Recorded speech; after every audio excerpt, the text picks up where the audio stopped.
Hey everyone, I'm back with another creative tutorial for you guys, and in this one I'll be showing you guys how to make your wildlife drop coins or give you coins when you eliminate them.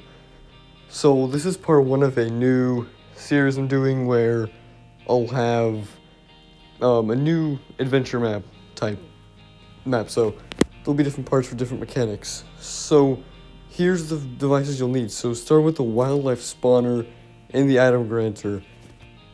Go into the wildlife spawner and copy down these settings. You could change them, of course, like, the amounts and spawn distance. You can pause the screen or pause the video if you need to read all these. So these are just the settings I'm choosing.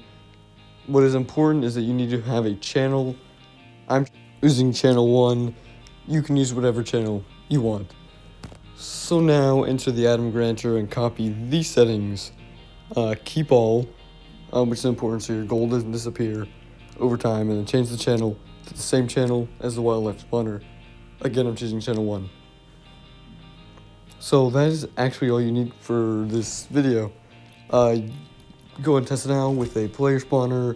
You can grab a team settings and inventory or item spawner, get your weapons. They just added the sideways scythe today, so I'm going to test my map out right here for you guys so you guys know it works. So as you can see, the wolf spawn, you can also choose whatever wildlife type you want, raptors.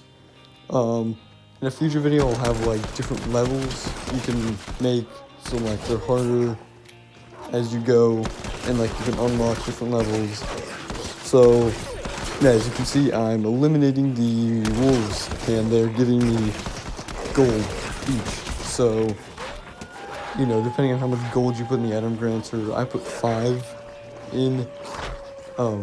You can put 10, 15, 1, do whatever you want. But yeah, that's about it, and I'll see you in the